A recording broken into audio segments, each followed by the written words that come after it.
Hey everybody, welcome to It's Not Scary, It's Just Music. It's me, SJ. Hey, welcome to 1984. We're 5 years into the 80s already, and it feels like these musical trends have been shifting wildly and rapidly since 1980. Well, guess what? In 1984, things I think are starting to slow down just a little tiny bit. It's still moving pretty fast, but I think that it's slowing at least a little bit down. So we get an opportunity to perhaps look around us a little bit, maybe appreciate some of this music a little bit further and a little more. Maybe some of these genres are not shifting so wildly that we can actually have a handle on what some of these influences are, which is really great. I think it's really fun that we get chances to see how the creativity can be so wildly bumping into itself and turning into these new things all the time. But in these moments where things are a little bit slower, it just gives us an opportunity to appreciate what's coming out that much more. So let's get to it. First, I want to just remind you that, like last year, my essential playlist for this year and henceforth is going to be just the tracks that I'm going to be referencing in the episode and not the full albums. So if you listen to some of these tracks in my essential playlist and want to go listen to the rest of the album, you can either go check out their album directly or go to my big playlist where there's also several more albums that I'm not referencing in my essentials or my conspicuous absences, but I thought were meaningful or important that are perhaps driving some trends that are either further underground or they're just not really rising to the level of awareness that we need to be paying attention. So both those playlists are linked in the description of the episode as always. All right, so what are we going to talk about today? Music trends, what's moving in, what's moving out, what's hot right now, my essential albums for this year and why, and my conspicuous absences from my essential list and why. So, musical trends for 1984, what's moving in? We've been talking about it for a little while now, and I think I can officially declare that Electronica is starting to move away from being completely underground, and it's taking enough shape in its own right out of just pure industrial music like Kraftwerk or Yellow Magic Orchestra to be turning into its own actual thing. So I'm saying that even though we're still extremely early in the moving in process for electronica, it's not going to really start hitting until the late 80s, early 90s, and then it doesn't become as much of a thing as it's going to be with house music until the early mid 90s. So we still have a long runway for electronica, but it is starting to emerge out of the underground for sure. Twee pop, I think that with the exception of Tracy Thorn and Marine Girls and Everything But the Girl, there's only one or two bands that are starting to adopt it, one of which is the Style Council, which is not on my essential albums, but is in my bigger list. So if you want to hear somebody else doing twee pop other than Tracy Thorn and her cohort, go check it out. So it's moving in, but it's definitely not on trend. Hair metal is also continuing to move in. It's, I think, a little bit further down the path before getting to being on trend, but it's not quite there yet. It's moving a little bit faster, certainly, than electronica and twee pop, though. And we'll talk a little bit more about that as we get to the essential albums. Neo-traditionalist country is still moving in because the runway is really long, but it's definitely made some leaps and bounds this year, so we're going to talk about that in the essentials too, but it's getting really close to being on trend. And then the golden era of rap, which we've just historically been calling rap, considering that it wasn't a golden era of rap to our understanding at the time, that's not what they called it back then, but I'm calling it that because that's what we know of it to be today. And the way that we define golden era of rap is early beatboxing, early turntablism, early rap battling, house party DJing and MCing, things like that. That's all golden era of rap. Inevitably, what will replace it is gangster rap, but we're certainly not to that moment yet, because golden era of rap, I would say, is not exactly on right now, but it's the closest of any of these genres to being on trend. I would say give it another year and it's going to be on trend for sure, but right now it's still just kind of moving in and finding its footing. So what's hot right now? Pop punk, as we talked about with Cyndi Lauper and Madonna last year. We're going to continue in that trend that Madonna is carrying forward this pop punk idea further into the zeitgeist. She hits even more this year, so we're just going to keep riding that as far as it can go. Alternative rock, it's been here for a little bit. It's knocked out all other kinds of heavy metal, with the exception of hair metal doing its own thing. Alternative rock is now becoming the standard sound for rock music, so we're there. City pop, as we know, in Japan, it's what's happening right now. It continues to be what's happening. It'll be what's happening for a while. And then contemporary R&B and all the different little sub-niche genres that go along with it, like Quiet Storm and everything like that. That is currently very much on trend. I would say maybe even that it's probably going to need to start pivoting into something else meaningfully. Like a groundbreaking album is going to have to come along over the next year or so before it starts to feel like it's moving out, because artists like Prince and Shaka Khan are pushing the envelope so hard on what contemporary R&B is and means that a lot of those just straight ahead contemporary R&B sounds like Luther Vandross are going to start sounding really played out really soon. So the likelihood that this is going to stay in its current form for very much longer is pretty low. And then what's moving out? New wave synth pop is still moving out. I think that there's a very long move out runway for new wave synth pop just because it was such a new, fresh, amazing idea, even only a couple of years ago. And I think that there's still some artists that haven't necessarily come into the fold that I would argue start casting it out to sea, like Tears for Fears really hitting, new wave synth pop and their version of it starts to be like it's the best version of it. And so as a result, we're starting to see its decline into putting it in the ground and starting to put dirt on it. But we're not quite done with it yet. Soon, though. Very soon. Maybe give it another couple of years, and I think we're all going to start realizing that this sound is getting replaced by other things, especially when it comes to artists like Madonna. Madonna is inevitably going to push new wave synth pop into being passé pretty soon here, I would say, if she hasn't already. So let's talk now about our essential albums for this year and why. So first, hey, Henri's back on the list with Cool with 3 O's. It's definitely city pop, but there's also a fairly significant disco evolution component, which I find to be very interesting because where in Western culture, specifically in the United States, as we remember from 79 and 80, artists like Prince were pushing disco out, and Michael Jackson too, pushing disco out by invigorating different and newer ideas into R&B. And as a result, they were utilizing disco, but they were more using it as a tool in order to take a hard right turn and leap into something else. And what's happening, at least with Henri this year and then last year, and then how city pop continues to evolve in Japan over the next several years, is that they're actually like honoring disco for what it was and what it is. And as a result, they're really trying to evolve disco into its next idea, while at the same time honoring the past. Whereas I think in America and Western culture, there was a little bit of a rejection, or we're going to use it up until nobody really cares about it anymore, and then we're just going to discard it in favor of this new thing that I want us to be on. I think at least in J-pop in this case, they're just trying to carry disco to a new different place by merging it with synth more so and guitar work more so than it was before. And this album, Cool, is a good example of that. Bring Me to the Dance Night, Gone with the Sadness, and Kimimani Reflection. All three are really good examples of her and her producers clearly working on how do we evolve disco out of what this is into its next idea without rejecting the disco idea, as opposed to, I'm going to use some disco artifacts to catapult everybody's interest from that into my R&B ideas, right? Which is kind of what happened with Michael Jackson and Prince and even Shaka Khan. So next, Shaka Khan, I Feel For You. I would say this is a total juxtaposition to what Henri is doing, where Henri's honoring disco and trying to push the boundaries of where disco can take us. This Is My Night, My Love Is Alive, I Feel For You specifically. Those three songs are not an out-and-out rejection of disco necessarily, but it's so far and away from what disco is at this point. It's pretty shocking and surprising to hear how far Shaka Khan's ideas are pushing the boundaries of what R&B means. It's pretty wild. And then Through the Fire, that's Quiet Storm. It's pre-Whitney Houston Quiet Storm. You can kind of hear it. And one thing I will invite you to do, I Feel For You was on Prince in 1979. We kept that one. He originally did the song. This version of it by Shaka Khan is a cover. I think she actually won the Grammy for it, or at least she and or Prince won the Grammy for her doing this cover. And so it's a really great example of it. It's got a little bit of R&B singing. It's got a little bit of rap in it. It's got a little bit of turntablism in it. Prince clearly assisted with this to bring it to life. So what I would invite you to do is kind of hear how she's taking R&B.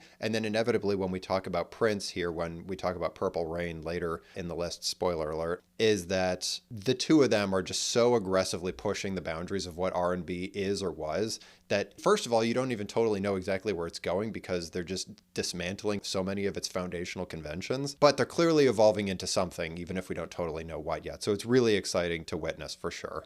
So next, Christine Lavin, Future Fossils. It's lo-fi. It's just singer-songwriter, her with a guitar, but it's really good stuff. Also, I would say it's an early call up to the late 80s, early mid 90s lo-fi, just singer-songwriter with a guitar movement. I think that there's artists that come along soon after that are pushing this, I don't even know if it's retro, but this offshoot genre forward. The funny thing about Christine in this case is that there were a lot, I mean, there's always a lot of singer-songwriters just sitting down playing their guitar and doing their thing on the mic. This one happened to be particularly interesting just because the lyrics were interesting, the way that she kind of framed up her songs was interesting. She's got a lot of charisma on the microphone. Like I said, it's not groundbreaking in any way, but it's a really great ushering in of the music world's interest in rediscovering lo-fi and just sitting on the guitar and kind of like twee pop, right? Like it's just you with the guitar and there's a little bit of instrumentation, but it's very intimate. It's very quiet. In many ways, it can feel a little claustrophobic. And she kind of delivers that in this case, and it's really great stuff. Don't Call Your Boyfriend by His Name, which is a really funny track. Damaged Goods, another funny one, and Cold Pizza for Breakfast. They're all funny tracks. She's got a really good sense of humor, and she delivers that very well with her vocals. And her guitar works good too. It's all very well produced. It's well crafted. It's well edited. I honor it where it exists. Like I said, there's a million billion singer-songwriters out there. She is one of them. This one album just happens to be a really great example in 1984 for delivering on it, which is great stuff. Speaking of twee pop, Everything But the Girl, it's here officially. Maybe I'm the only one that's excited about it because clearly, as you've heard from each of these episodes, I really like all this stuff. Eden is the album. It's twee pop. As you probably assume, I'm really excited about this because I really like Tracy Thorn, Everything But the Girl, and everything in between. Each and Every One, Bittersweet, and Fascination are all amazing tracks on this. Bittersweet is one of my favorite songs from the 80s, period. Fascination's really good too, but Bittersweet's a really excellent track. I love it. It's one of my favorite things that Tracy Thorn's ever done, and it's definitely one of my favorite songs from the 80s. I think that now that she's connected up with Everything But the Girl, I think that she's really figuring out what twee pop can become, at least as far as she can take it. I'm not entirely sure how much further she can evolve this out of where it was back when she came out with her first album a few years ago. But it's really great stuff, and it continues to go in these really great directions that I think does really meaningfully influence indie pop music in the late 80s and then all throughout the 90s. So it's just really great stuff to process. Like I said, Bittersweet to me is the best of the three that I recommended that's in my essentials, but give the other two a listen because I think they're both really great in their own right. Next, Fat Boys by Fat Boys. It's golden era rap. It's also a little bit gangster rap, which is really exciting because I'm not totally sure how much Fat Boys was focused on talking about gangster rap elements a few years before it started to become a thing with like NWA and the like. But Jailhouse Rap is very clearly talking about gangster rap themes, but is not all the way there because it still kind of sounds like that golden age of rap where we're doing rap battles or I'm just sort of telling a story as an MC at a house party sort of thing. But the elements there where we're going to jail, we're committing theft, we're carrying around a 12-gauge shotgun, like all that stuff that tends to be pretty by the numbers for gangster rap. They're talking about it here and nobody else is really talking about it. Like, yes, The Message last year, they're talking about Black culture in this moment and they're talking about the struggles that exist in the culture. But this specifically was a little bit of a fantastical story about committing crime for kind of silly reasons. But again, it's definitely going down that lane, right? Because a lot of what gangster rap is, there's definitely a huge piece of gangster rap that's fantastical. And so this is opening the door to rappers talking about these topics where they weren't really talking about them in that great a detail before. And then Can You Feel It is another really great track by them that really highlights and showcases their skill in beatboxing. So beatboxing is very much alive and well with this album. It's not really coming up so much anywhere else at the moment. So if you want to hear a really good example of some really early beatboxing that I think, since it was highlighted so much in this album, must have been a huge novelty, at least as far as released rap albums at the time, really great opportunity to just check that out because they care so much about highlighting the beatboxing and they're so pleased with themselves. And I'm so excited for them that that's what's really important to them because they're doing a really great job. So give that one a listen. Both of those tracks are really great. Next, Haruomi Hosono, SFX. So Haruomi Hosono was part of Yellow Magic Orchestra and still kind of in that same philosophy of what Yellow Magic Orchestra was doing in 1979, but he's clearly taking it in much more productive directions. Specifically, I think he's really trying to highlight and play around with turntablism. I think that there's also some precursors to house electronica in this album.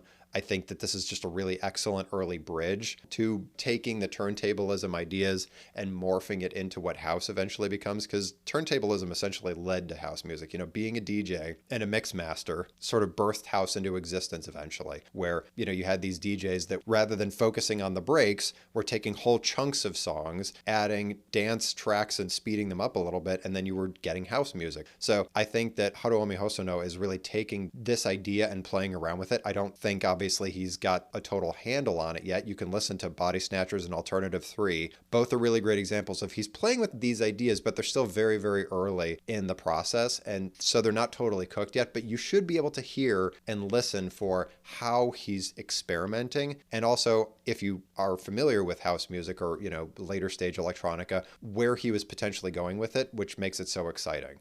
Next, Hoodoo Gurus, Stone Age Romeos. This is alternative rock. The one track that I've called out here is I Want You Back. The really cool thing about this album, and specifically that one track when you listen to it, is that it's merging rockabilly, country, 60s retro rock and roll, and then alternative rock together. And fusing all of that together is just creating a more softened alternative rock approach, which is just really cool and interesting to listen to, because I'm not totally sure what the inspiration behind them doing all this was, other than it sounded really great to them. But it's really cool how we took the retro rock and roll ideas and took some of these earlier ideas and we're softening punk music up. So where perhaps there was a desire to try it out on alternative and see what comes about, this is kind of what it comes to, is a more softened alternative rock approach. It might be on the radio a little bit more frequently. Some might mistake it, you know, for pop music. We're not totally sure, but at least they're trying to ask those questions and they're getting curious about how do we play with some of those elements that was being successful in softening up punk music into alternative music now. And now they're exploring that. So that's really cool to hear. So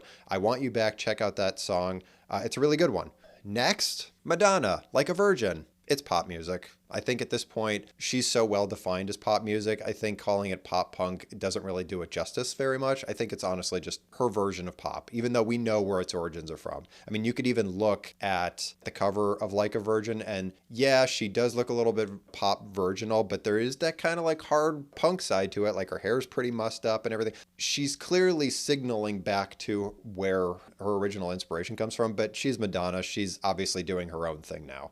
Specifically, Material Girl's on this, Like a Virgin's on this, Dress You Up is also on this. 3 monster hits for her. She's just being herself. She's being Madonna. The things I'll call out about this album, compared to last year, this is far better edited. It's far tighter. These songs are, you know, coming down from like 5.5 minutes to like 4 minutes, in some cases sub 4 minutes. It's really great stuff. One thing I'll also note about this, which is I couldn't tell you how purposeful or accidental it is, but Like a Virgin sounds like J-pop. It sounds like some of the J-pop that we've heard previously. And again, I can't tell how much they're going back and forth influencing each other, be it the producers that are creating the sounds or the artists themselves. But there's a little bit of overlap here where perhaps there's artists in Japan that are trying to sound like Madonna, but then there's also some Madonna sounds that a little bit sound like stuff that J-pop did a little bit before them. So it's really interesting how the pop world is merging and fusing together, because this to me is a huge precursor to what we even know today in 2024 about pop music, which is that pop music is extraordinarily globalized. Like K-pop is mostly the big, you know, predominant pop sound, but then we also have a lot of Western pop music that is incorporating K-pop ideas, which if we know anything about K-pop is basically like what's happening right now with city pop, with disco. K-pop is really just taking Western R&B elements and just carrying them into the future and seeing what we can do with them in the 2010s and 2020s. So the fact that we're kind of reincorporating some of this stuff from Asian cultures back into Western cultures and vice versa, you're kind of seeing that a little bit, that there's a little bit more of an overlap than perhaps you thought there would be. Next, Manuel Goching, E2 to E4. It's a chess reference. It's proto-electronica to me. So the first thing I'll call out about this album is that it is individual tracks that have one continuous idea that continues to evolve, which is really a Euro electronica idea, especially like French electronica. They're really big on doing that stuff in the next, I would say, 10 years. So this is an early stage version of that. This is very clearly not strictly industrial like Kraftwerk or Yellow Magic Orchestra. This is trying to take electronic music in a totally different place. And you can start to hear a little bit of those elements elements that start to come out with trance music and some of those subgenres of electronic or intellectual dance music. So this is really cool stuff. I put the first 2 tracks from the album on there, but like I said, you have to kind of listen to them from track 1, and it transitions into track 2 and 3 and 4 and so forth. So that, like, you can't cherry pick tracks off of this album very easily. So what I would recommend is you check out the 2 tracks that I've provided, Ruige Nervosität 1 and 2. Those are the first 2 tracks of the album. And if you like it, then go to the rest of the album and just kind of go on the rest of the journey. Next, as I promised, Prince, Purple Rain. It's contemporary R&B. I would say that it's even going further than that into some kind of stratosphere that only Prince can go to, and I couldn't even really tell you exactly, but it's got its roots in contemporary R&B, so that's what we're calling it. I'm calling out 4 tracks on this: Darling Nikki, When Doves Cry, I Would Die For You, and then Purple Rain, obviously. All of them are amazing. All of them are showing exactly what Prince is thinking in this moment, especially as he made Purple Rain the movie. Clearly, he's hitting a creative peak. I'm not totally sure. You listening to these tracks, I don't know that anybody could ever claim, especially in 1984, that Prince was done being creative, because he's clearly hitting some totally new level of creativity that I don't know that anybody can touch necessarily, even though he really wants you to. But anyway, he's hitting some sort of creative moment that's taking him to new heights. And here's the thing.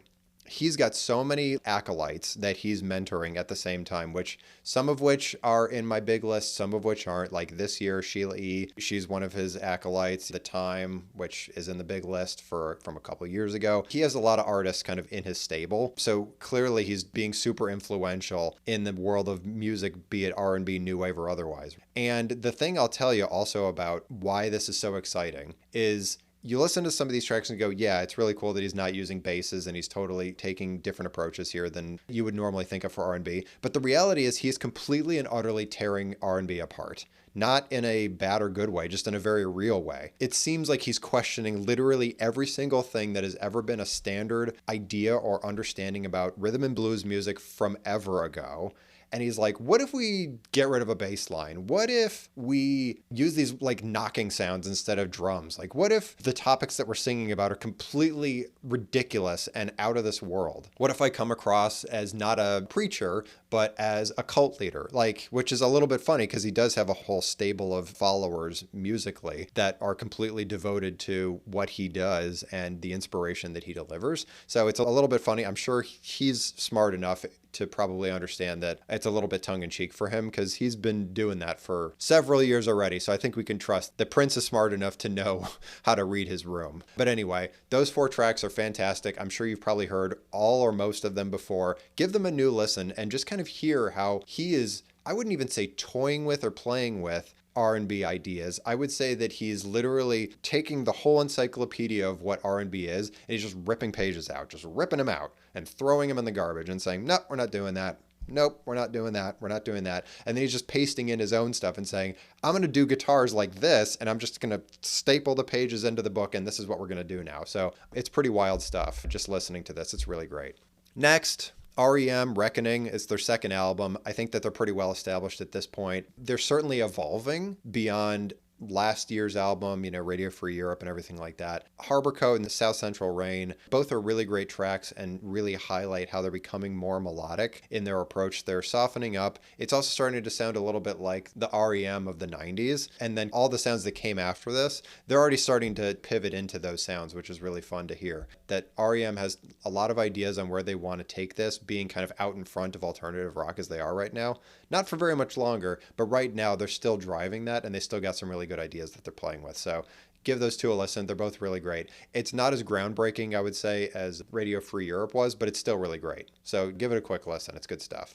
Other side of that, talk about not groundbreaking, like it's not, Diamond Head level of groundbreaking, but it's definitely taking things in a really productive direction, is Rat Out of the Cellar. It's hair metal. Definitely. It's like that West Coast hair metal that if you listen to it, especially Round and Round, which was a huge mega hit for them, some might even argue it was a one-hit wonder situation for them. It was really great stuff. There's a lot of things about this album that I love. First of all, for as much critique as I've given the sort of Judas Priest line of metal music. So it was Judas Priest, Motorhead, Anvil, that whole lane of heavy metal that I never perceived was taking it to the heights that it should.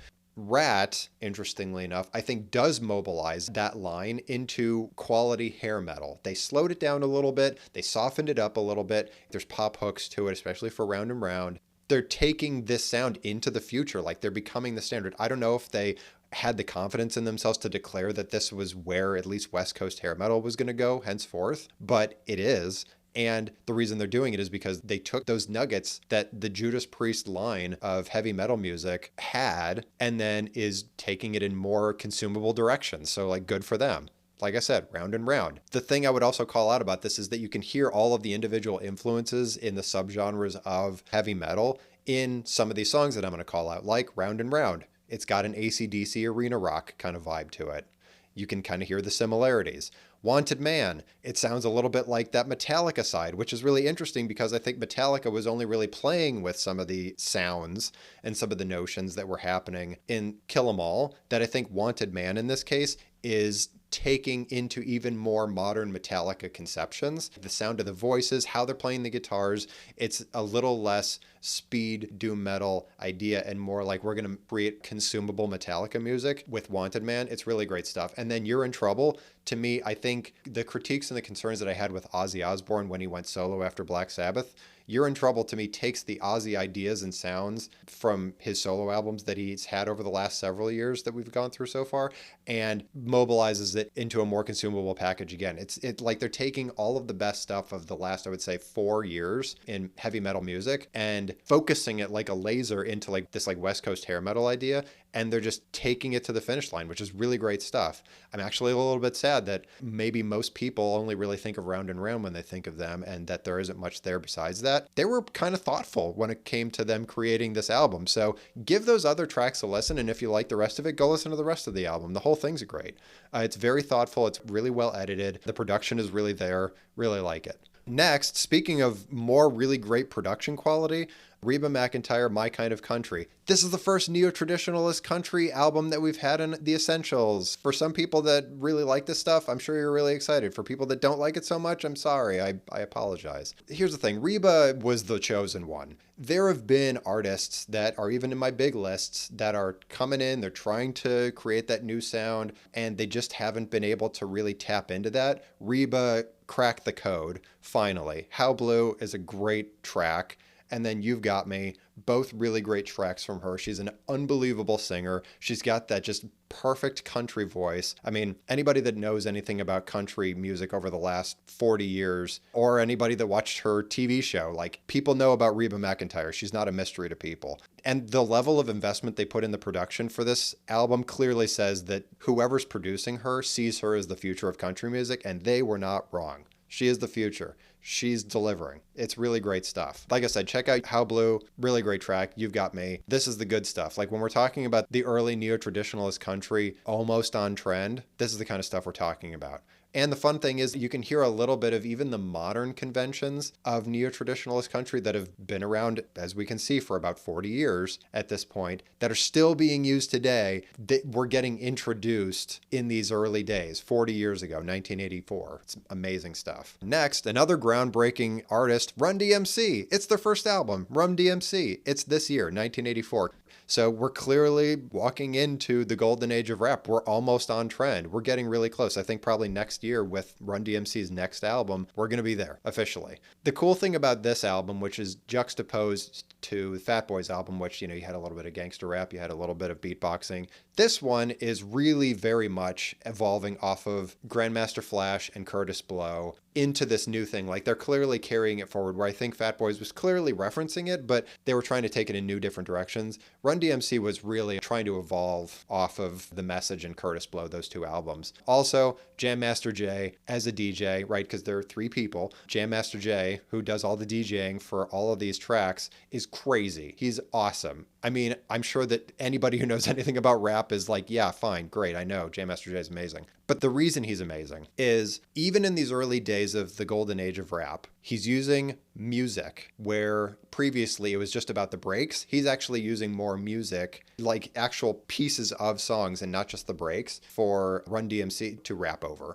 which is really cool stuff. Obviously, he's really killer at the breaks. And also one cool thing too is that he'll drop the beat too and let them just rap over silent in those crucial moments of the tracks, which people weren't really doing at that point in time. So this is really great stuff. Like, he clearly understands where this can go from a DJing perspective, and he's killing it. Like, he's showing everybody what this can be going forward. It's really great stuff. Rockbox, them starting to use that rock element, and heavy guitars as a backtrack to their rapping. Great stuff. Jam Master Jay, the track, really great stuff. Hollis Crew, Crush Groove 2, that track also. And then It's Like That. So all of those are monster hits for them. They're all really excellent. I would say it kind of shows the whole tapestry of what's going on, not only with Run DMC as a whole, but Jam Master Jay just being the genius that he is. All of this gets teased out in all these tracks in different ways. So give all of those a listen so we can all appreciate and honor and pay homage and worship to Jam Master Jay. Next, the Judds. Why Not Me? It's also neo-traditionalist country. It's the second one. They get 2 right out of the box. Isn't that amazing? So the fun thing about the Judds is that they've been around for, I think, an album or 2 already, but this is the first one that finally hit for them. Why Not Me specifically, the track within the album, is their monster early hit. And it sounds really a lot like at least what 90s country music sounds like, if not a little bit what's continuing to happen in the 2000s. Maybe in the 2010s, things start to pivot a little off of ideas like Why Not Me. But Why Not Me could have very easily been played on country music radio into the mid-90s and nobody would have thought anything different of it. So they were an early pioneer in the idea of this pop country notion. Why Not Me is a good one. Drops of Water and Girls Night Out are all really good examples of them ushering in the pop country ideas that walk away from the 70s style of country music, which was just a little bit more big hair, big hats, get on the microphone in your dress and do your thing. Sorry, Dolly Parton. But they're taking it in a different, like more 80s direction. So check it out. It's really good stuff. Even if you don't really like neo-traditionalist country or even current pop country or whatever, just hearing the early days of this stuff so you hear what some later days artists are trying to replicate is just fun for your education. Also, I perceive that this music at this moment in time is a little bit more genuine, what they're singing about the country or about Midwest traditions or about the conservative family dynamic or, whatever it is. The things that tend to permeate and be very prevalent in modern day country music kind of by the numbers a little bit. And I'll talk about that more as we get to, I would say, the downfall of neo-traditionalist country as a subgenre, which will come. And it's been in the ground for 15 years and it's still going somehow. It's a little bit more genuine in these early days, so give it a listen because there is no irony to it. There is no real history to it. So because of that, you can just sort of appreciate it for what it is. Next, Violent Femmes, Hallowed Ground. The one song that I called out on this is Country Death Song, which is the first track. It's pretty ridiculous. Talk about taking country and doing something utterly ridiculous with it. This is that. Violent Femmes are clearly evolving. It's clearly amazing. I'd link it up to Dead Kennedy's journey, where they went from being disturbed to full-blown psychotic. But this is the alternative / indie rock vibe versus, punk vibe. So Violent Femmes are walking the very unfortunate path that Dead Kennedys walked in terms of their declining psychosis. But it's all really beautiful, wonderful stuff. Country Death Song is an extraordinarily disturbing song, but it really takes country and turns it on its head. So give that one a listen. And if you like that vibe, then keep going because the whole rest of the album is exactly like that. It's some really kind of disturbing country music. It's great stuff. Not disturbing unless it's not your vibe. Next, Wham! Make It Big. Wake Me Up Before You Go goes on here, and then Everything She Wants and Careless Whisper are all on this album. Like I said, if you're really into this sort of thing, then great. Then this is an exciting moment for you. But if you're more on like the Violent Femme side of the house, this might be a little bit horrifying for you, where Country Death Song was like, an anthem. Wake Me Up Before You Go might be something that burns your ears a little bit. But let's not forget that this isn't scary stuff. It's just music. Like, we can get over ourselves and appreciate Violent Femmes and Wham! In the same breath, because everybody's working really hard doing all sorts of creative things and trying to make it happen. So let's not pick and choose what's good or what's bad or what's hitting or what's not. All of this stuff is good. All of it has impact. All of it's important. So let's give everything its day in the sun, and maybe it'll blister up a little bit. We don't know.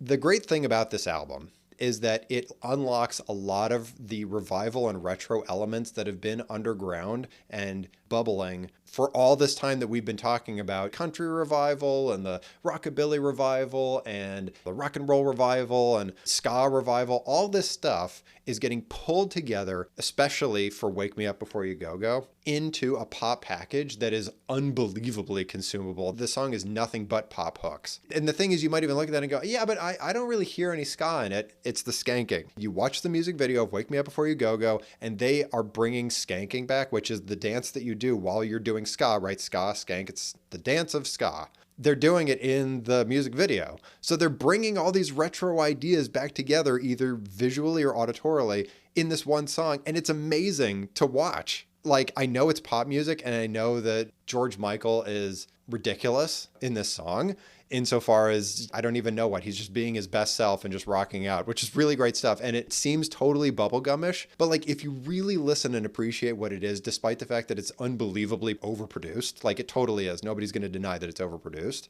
there's a lot of great stuff in there. I would honestly also argue that they are jumping out ahead of leveraging R&B to turn it into pop music, even ahead of Chaka Khan and Pointer Sisters. And I don't really think that Prince cares too much about it at this point, but like the R&B pop that I think that they've been pursuing to be completely and utterly widely accessible as an R&B idea and mobilizing that for the entire population, I think that they're honestly jumping out a little bit further than that. And it's probably because they're not reveling so much in like digging into the culture and making it the best, richest thing it possibly can be. And I think Wham in this case, or their producers, are just trying to take all these different pieces and make it so unbelievably consumable to sell records, period. But they're definitely leaping out there where folks like Chaka Khan and the Pointer Sisters and Luther Vandross and everybody have been trying to take some of these R&B elements and push it into being used as pop music. And I think that Wham in this case did it, which is crazy. And then at the same time, too, where New Edition, which them and DeBarge, you know, where everybody thought they were going to be like the next coming of the Jacksons, they hit, but maybe not widespread hitting. I think Wham was that early boy band idea, even if there were only two of them.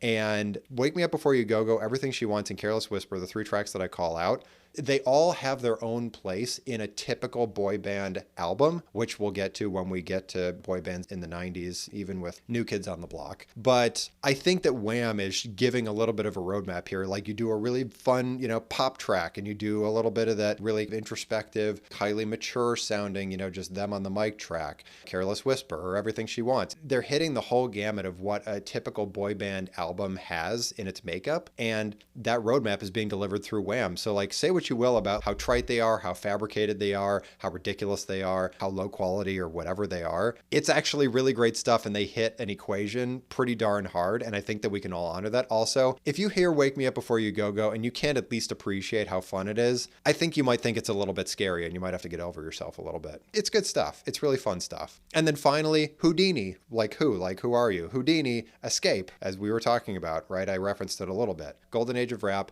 and Rap Battling a little bit, which is one of the tent poles of the golden age of rap. That whole sound of, you're like this and like that, I'm like this and like that, you're terrible, I'm great, I'm the best, you're the worst. Like that whole back and forth sort of thing, that's quintessential golden age of rap. And if people are still doing it in the era of gangster rap, it sounds totally played out and passe. So Houdini in this case is delivering with Rap Battling, because I think that, I'm pretty sure that they started off in the rap battling arena and then inevitably brought this style to an album. Like, they actually recorded it and put it into an album, and that's what this became with Escape. The track Escape, and then the track Friends. Friends is like their big hit from this album. It's really great stuff. One thing I'll call out, beyond the fact that this is early Rap Battling and you can hear that cadence of you're crap and I'm great sort of thing, and they'll tell you it in 7,000 different ways, is it does get a little bit repetitive. Like, they are sitting on a couple of these ideas and didn't, I perceive, know exactly how to spiral out of just talking about those specific topics, about how great I am and how terrible you are. Like, the imaginary person out there that's terrible that I'm better than. It does get a little bit repetitive. I think that they probably should have explored a few different further ideas. Run DMC could rely heavily on Jam Master Jay to deliver a lot of good backtracks that they could just kind of generally rap over and talk about how great they were. And they did a little bit of rap battling, but not too much. And then the beatboxing from Fat Boys, right? Like, all of them had their own little component of the golden age of rap. I wouldn't say that any of the three of them are entirely put together as ideas that are complex and dynamic, but I think Escape in this case was a little bit more noticeably repetitive than the other two. But having said that, I think that the DJ for Houdini is doing an excellent job of delivering really great melodies, where I think Jam Master Jay had a little bit greater variety in what he was doing for the backtracks. I think that Houdini's DJ is delivering higher quality melodies as backtracks to be rapped over. So just kind of honoring that, not that this is a competition and you're great and I'm not, but I do honor that the backtracks for Escape were really excellent and good to call out. Okay. That was my list for this year. So why don't we go right into our conspicuous absences? First, Husker Du Zen Arcade. This will probably hurt people's feelings, and I'm sorry for that immediately. I think it's great. I don't think anybody that listens to it doesn't think it's great. I mean, Husker Du is amazing. The inspiration that they have is boundless. Zen Arcade is like fundamental for alternative rock. I get that. But I just don't think it's far enough away from post-punk, which, as we've talked about already, is probably passé at this point. So because of that, I think it probably would have been groundbreaking in like 81 or 82, but in 84, not really that groundbreaking. I'm sorry. Some of these tracks are really great. The singing is really great. Bob Mould is great. He's clearly an endless bounty of inspiration and creativity, like good for him. I think that this just doesn't go far enough. I think probably, give it a year or two. Hopefully they'll leap out a little bit further into alternative rock and kind of untether themselves from their post-punk roots so that they can evolve further. But right now, sorry, no. Next, Metallica, Ride the Lightning. This one also might hurt, and for that, I apologize. Don't kill me. It, to me, unfortunately, sounds like it's regressed from Kill 'Em All. I think, like I was talking about earlier, Rat has leapt out in front of them and taking their sound and some of those ideas that were also getting played with that Metallica was playing with and took them into an even more productive direction, where I think Ride the Lightning was more punk and a little less well-constructed than Kill 'Em All was. The guitars are still getting played fast. Like, it's definitely still going in that speed metal direction. And there's definitely a little bit of doom components in there with the growling vocals. But I definitely don't think that they're evolving. Like, I don't think they're progressing. But I also think that Ride the Lightning was a little bit of a regression for them, which kind of stinks, because I know that Ride the Lightning is another one of their big hit albums. But sorry, I just kind of call it like I hear it. Next, Miyaru Koshi, Parallelism, which is spelled in katakana. It's not spelled in English, but if you sound it out, it's parallelism. Here's the thing. This album probably most people don't know about. They probably don't know about Miharu Koshi. Probably not. They probably don't know about this album either. But the thing is that where Henri is continuing to evolve and play with disco and city pop, I mean, she's like killing city pop right now. She's totally in control of it right now, the whole genre. Like, there's other people that are doing great stuff, but I perceive that she's out in front singing the most competently and the most confidently for sure. Miyaru Koshi in this case has a lot of really excellent ideas. There's a lot of great ideas here. Her producers are playing with a lot of really interesting synth dynamics and a lot of really good instrumentation dynamics that I think probably would even eclipse Henri last year or this year. Like, there's more experimentation going on here and more difficult questions are being asked about where can we take city pop next. And also Miyaru's voice is one that we haven't really heard yet. And it's a voice styling that gets replicated even today. It's a very popular way of singing in J-pop. And it didn't necessarily start exactly here, but she's doing a really excellent job of that style. And so I would encourage you to kind of just give it a listen in my big list. The thing is, though, that there's still a lot of growing left yet to do for her as an artist and this concept. So it's a conspicuous absence because it's really great. And I think that there's elements that are stepping out beyond Henri or Seiko Matsuda as like the queens of city pop, at least in this moment. She's doing better, more interesting things, but I want her sound to get a little bit more evolved and a little bit better edited and a little tighter in her perspective to get a little bit clearer. But if she does, or somebody else comes along and does this idea a little bit better, I think they're going to leap out in front and they might even start to contend with city pop as it currently exists, which is really cool stuff. Next, Minutemen, double nickels on the dime. There's a lot here. There's a lot here that's good. There's a lot here, though. This album is doing kind of the same thing for like 40 plus tracks. Yeah, most of those tracks are like a minute or 2 minutes because they're the Minutemen, right? They play songs and they're about a minute long. This is an exhausting album, which maybe it's good, maybe that's bad. But I acknowledge that Minutemen is critical to the post-punk alternative rock transition. They also incorporate retro elements like rock and roll and rockabilly and country music, like older country music, into the punk alternative approach. So I totally acknowledge their greatness in that regard. This album is just unbelievably exhausting to listen to because it's just kind of the same idea over and over and over again. And I kind of wish that they would do different things. You sing about different things, and maybe this album is so unbelievably nuanced that you have to sit there and like aggressively pay attention to hear, well, this time they played their instruments with this chord slightly changed for this 2 seconds. It can't possibly be so nuanced that it sounds like the same song 40 times in a row. Like, that's crazy. But I do acknowledge that Minutemen is really great in their own capacity and are fundamental to a lot of the evolution of early alternative rock. So calling it where it is, but goodness gracious. I mean, the amount of editing that could have gone into this is profound and non-existent.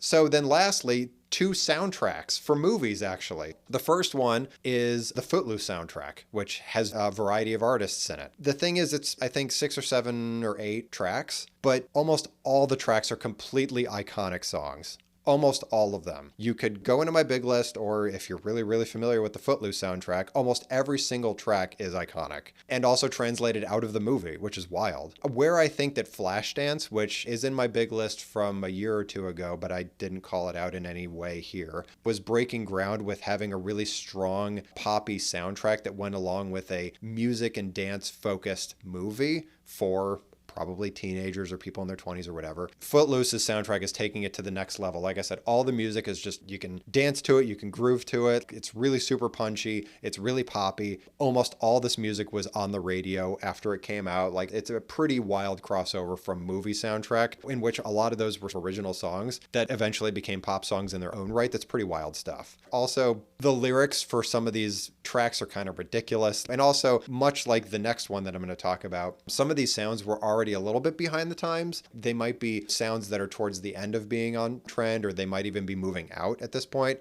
or in some unfortunate cases are passe already. But they're so unbelievably poppy, and it elicits memories of the movie too, that it's hard to deny that it's not a really, really excellent soundtrack. Like I said, especially considering that much of it was original stuff for the movie. It's crazy. And then finally, an album and a movie that probably most people are not familiar with, but has a similar vein to it, like the Footloose soundtrack. It's just not nearly as well known or appreciated, is the Streets of Fire soundtrack. Like I said, it's not nearly as famous as Footloose. I would say similarly to Footloose, some of the music is a little bit reductive. It might even be a little bit more so than Footloose was. I would say that there's a ton of underappreciated hits on this album, if you can look past some of its ridiculous lyrics, kind of like the Footloose soundtrack. It's mostly just that the Footloose music was all over the radio, and so you heard it a million times, and so it's very comfortable and familiar for you. Streets of Fire, I would argue, has a similar level of quality to it, maybe a little bit less so, but wasn't on the radio nearly as much. Like, maybe one track was that people might know. If you go in and listen to the tracks, I Can Dream About You by Dan Hartman, that was made for this soundtrack, made for this movie. It was a little bit shoehorned in, even if you actually watch the movie. It's kind of funny. But I would say it's just slightly more reductive or a little bit lower quality than Footloose soundtrack, but the same principles exist. It was a music-based movie that had a lot of music produced for it. It's kind of aping on a lot of different artists that existed a few years ago or exist today. For example, Bonnie Tyler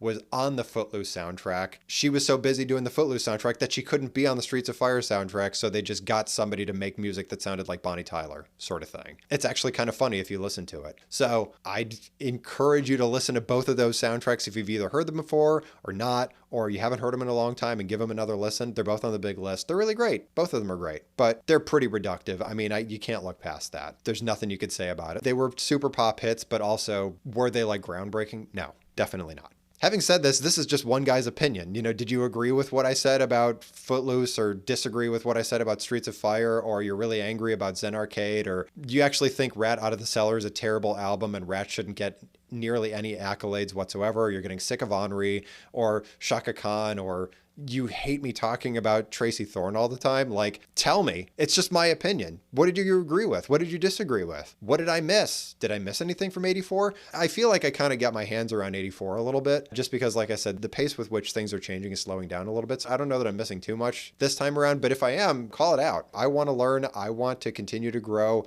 and experience as much as I can. So tell me what I'm missing. What did you learn? I want to hear what you learned about all this music. And I find it to be a lot easier now that my essential list has been focused specifically on those tracks. I'm getting a lot of really awesome feedback that the shorter list is working really well for people. So let's keep going with that. I want to know what you all are learning. So because of that, don't forget to check out my essential playlist. It's got just the tracks that I highlighted for this episode for my essentials, and it's only 3 hours. It's not too long. But if you're interested in hearing the whole album for some of these that I talked about, or my conspicuous absences and give those a listen, or anything else that I thought was meaningful to keep but maybe didn't rise to the threshold of being a conspicuous absence or an essential album, then go check out my big list. They're both linked in the description of this episode. Please join us again. Please subscribe if you're interested. Please rate us and comment wherever you're listening to this, be it on Spotify or otherwise. Go check us out on Instagram at Not Scary Just Music Pod. Tell your friends. Tell your enemies, tell your neighbors, tell random people on the street, whatever you think. Because at the end of the day, all this stuff that we're listening to is not scary. It's not challenging. It's maybe uncomfortable for you a little bit. Maybe you had a preconceived notion about Wham or the Judds or even Run DMC or maybe Purple Rain,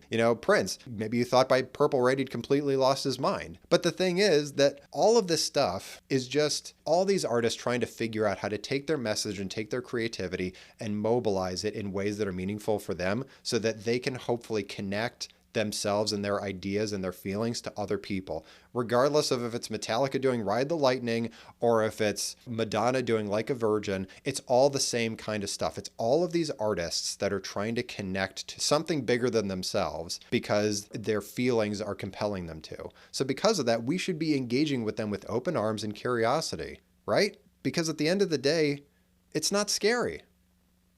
It's just music. Thanks.